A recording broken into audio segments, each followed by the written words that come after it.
Pemirsa, dalam hitungan jam, Presiden Prabowo Subianto akan berpidato di sesi debat sidang Majelis Umum Perserikatan Bangsa-Bangsa atau PBB ke-80 di Kota New York, Amerika Serikat. Kehadiran Presiden Prabowo Subianto dalam sidang tahunan PBB tahun ini menjadi catatan sejarah baru bagi Indonesia.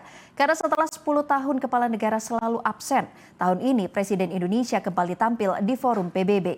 Dan kita akan membahas bagaimana peran Indonesia dalam sidang Majelis PBB tahun ini bersama pengamat hubungan internasional Bapak Arya Sandiyuda. Selamat siang Pak Arya. Baik, mohon maaf dengan Pak Pissarro Ghazali. Selamat siang Pak. Siang Mbak. Ya, langsung saja Pak, bagaimana Anda melihat pidato Presiden tadi pagi Pak? Silahkan.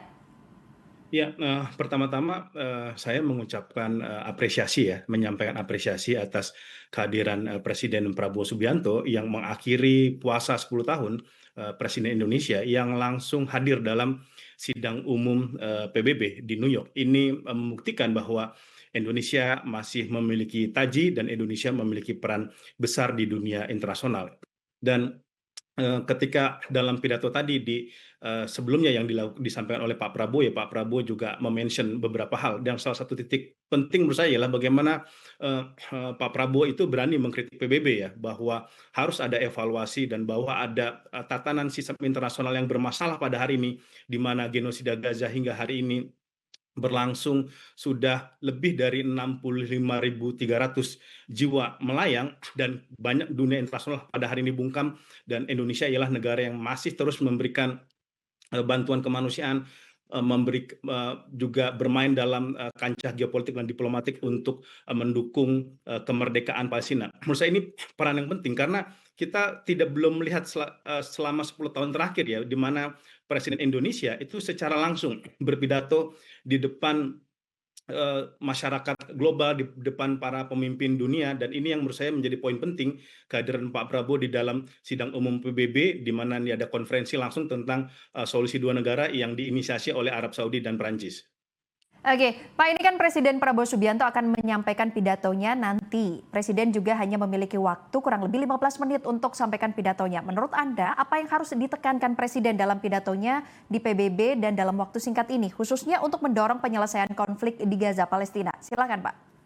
Iya, waktu hanya tinggal 8-9 jam, Mbak. Kita akan menuju untuk mendengar pidato Pak Prabowo di sidang umum PBB. Berbeda dengan yang pidato Pak Prabowo yang kemarin, yang waktunya hanya 5 menit, makanya kemudian setelah 5 menit itu mic itu tiba-tiba dimatikan oleh PBB. Nah, sekarang ada waktu yang lebih besar, yaitu sampai 15 menit. Nah, ini akan menjadi catatan yang sangat bersejarah menurut saya ketika Pak Prabowo nanti akan menyampaikan statement dia dalam sidang umum PBB.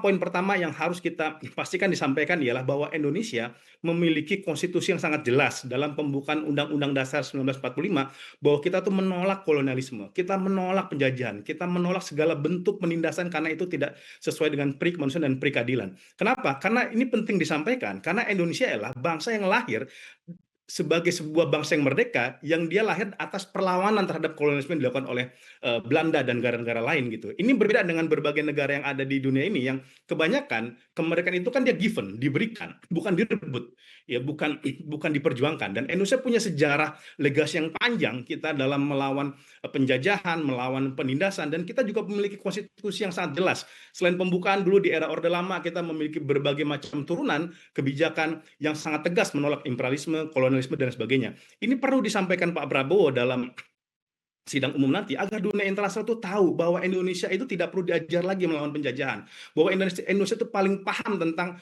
arti kolonialisme ataupun arti bagaimana sebuah bangsa pernah tertindas dan kemudian itu melawan. Ini sangat penting untuk disampaikan di dalam dunia internasional. Dan yang poin kedua yang perlu disampaikan ialah hentikan genosida sekarang.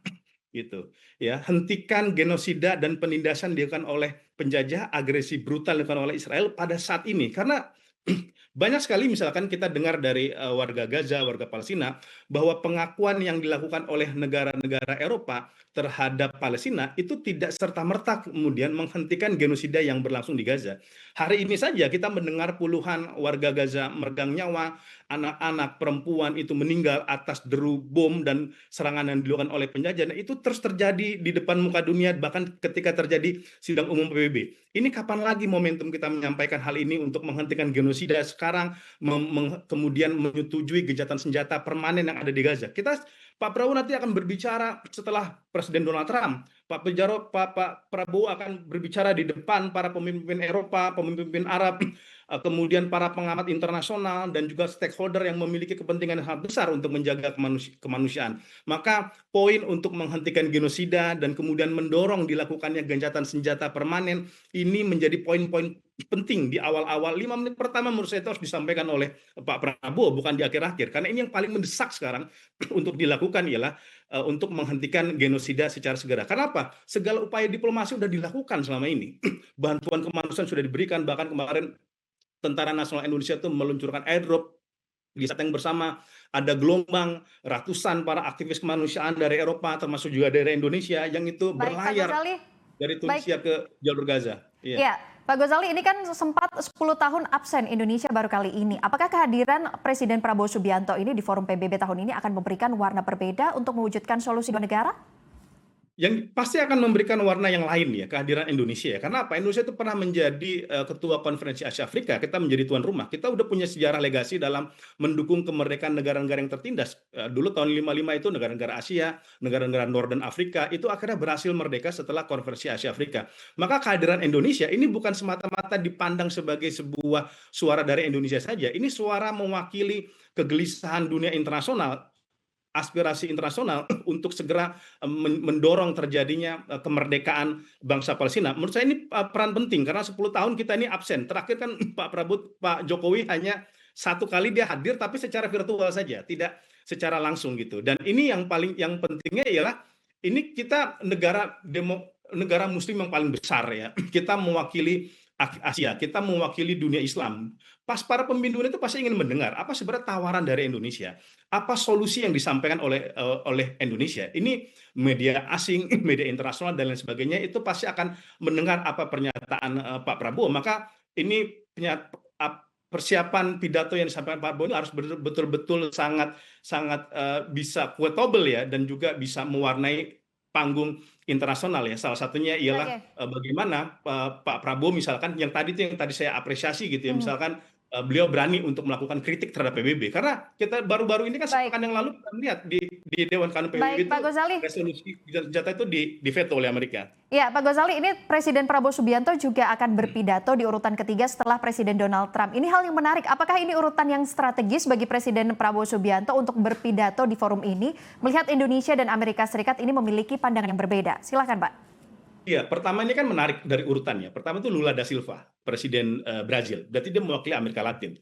Kedua itu Donald Trump, dia mewakili superpower. Dan ini diuntungkan sebenarnya kita posisinya di yang ketiga. Artinya kita juga bisa mengoreksi nanti ketika kira-kira ada pernyataan dari Donald Trump yang itu kira-kira itu bertentangan dengan kebijakan luar negeri Indonesia atau bertentangan dengan nurani kemanusiaan universal yang sekarang sedang diuji di jalur Gaza gitu. Jadi pertama kita bisa membuat narasi tandingan setelah kemudian Presiden Donald Trump itu berpidato, kemudian kita juga bisa mengkoreksi kalau kira-kira ada pernyataan dari Donald Trump yang itu keliru. Artinya maksud saya gini, Pak Prabowo itu juga jangan hanya terpaku kepada teks ya nanti ya ketika setelah yang ketiga kita berpidato, tapi ketika dia bisa keluar speak up untuk mengkritik Amerika, kita lakukan itu. Ya, kita harus berani melakukan kritikan terhadap Amerika dan ini posisi strategis loh. Kita yang ketiga, artinya kita juga negara Asia pertama nih nanti dalam pidato di sidang umum PBB ya, karena sebelumnya Lula da Silva, lalu kemudian ada Donald Trump, yang kemudian itu baru Indonesia. Setelah itu kan Turki ya, Presiden Erdogan ya, dan setelahnya itu ada beberapa negara lain. Jadi ini sangat strategis menurut saya di posisi nomor 3. Maka 15 menit itu ya kita dari masyarakat Indonesia, publik Indonesia yang peduli kemanusiaan itu berharap Pak Prabowo bisa menunjukkan betul-betul taringnya untuk berani mengkritik Barat, berani mengkritik Israel, berani menyuarakan seperti yang disampaikan tadi ya, berani menyuarakan aspirasi untuk bersama-sama kita mengakhiri genosida Gaza secara segera. Oke, Pak, Presiden Prabowo Subianto juga mengatakan akan mengakui Israel sebagai negara setelah Israel mengakui kemerdekaan dan kenegaraan Palestina. Menurut Anda, apa makna dari pernyataan Presiden ini, Pak? Iya, pertama-tama gini, Israel harus kita ketahui ya, Israel ini kadang nggak bisa kita percaya ya. Mereka nggak percaya, walaupun nanti dia misalkan dia mengakui Palestina, itu bisa jadi itu hanya pernyataan formil dia, dan kemudian di satu sisi dia masih akan terus melakukan penjajahan. Ini yang terjadi pada perjanjian Oslo kan 1993, bahwa ketika itu terjadi perdamaian yang disebut-sebut sebagai langkah perdamaian Israel Palestina, tapi setelah itu pun Israel masih terus melakukan penjajahan. Artinya apa? Ini harus terus diawasi oleh pemerintah Indonesia ya, bentuk pengakuan dari dunia internasional terhadap Palestina, dan juga seperti kata Pak Prabowo ya, jangan hanya omon-omon aja nih pengakuan negara-negara internasional terhadap Palestina, itu juga harus diikuti dengan tindakan nyata, yaitu mengembargo senjata kepada Israel, membekukan ekonomi, perjanjian ekonomi dengan Israel, membekukan perdagangan, dan kemudian memastikan bangsa Palestina itu untuk merdeka. Dan menurut saya karena kita mengetahui ya bagaimana Pak Prabowo ini punya kapasitas geopolitik, ini pasti akan didengar. Ini maksudnya ini pasti akan memicu respon panas dari Israel ya, seperti Netanyahu, karena kan Netanyahu itu sangat berharap ini ingin memiliki hubungan normalisasi dengan Indonesia. Tapi menurut saya ini jangan kita jual murah betul kepada Israel, harus pastikan bahwa blokade Gaza itu sudah dicabut, bahwa genosida Gaza itu berakhir, tidak ada lagi aneksasi ilegal di tepi barat, dan juga tidak lagi penistaan terhadap Masjid Al-Aqsa. Pak Ghazali, ini terakhir Pak, harapannya terhadap sidang dua negara ini apa Pak ke depannya? Singkat saja Pak. Ya, yang saya harapkan dari sidang dua negara ini ialah ada aksi nyata, terukur, dan tegas untuk kemerdekaan Palestina. Karena berbagai forum dua negara itu sudah sering dilakukan ya oleh berbagai negara. Sekarang Saudi sama Perancis, sebelumnya Oki dan lain sebagainya. Ini harus berwujud, bertransformasi terhadap kemerdekaan Palestina dan berakhirnya genosida Gaza. Karena itu yang paling mendesak pada saat ini, yaitu dihentikannya pembunuhan massal, ya mass killing terhadap warga Gaza. Dan semoga ini dari forum ini kemudian bisa mengkerucut tekanan kepada internasional, kepada Israel, hingga kemudian dia tidak punya pilihan untuk menghentikan genosida Gaza dan memastikan kemerdekaan bangsa Palestina. Baik, terima kasih Pak Pizarro Ghazali atas waktunya. Kita juga berharap Presiden Prabowo Subianto dalam pidatonya bersejarah itu sangat berarti buat Indonesia dan tentunya juga untuk Gaza dan Palestina ini terhadap Israel. Semoga ini dapat menyelesaikan perang antara kedua negara ini. Terima kasih atas waktunya Pak Pizarro Ghazali dan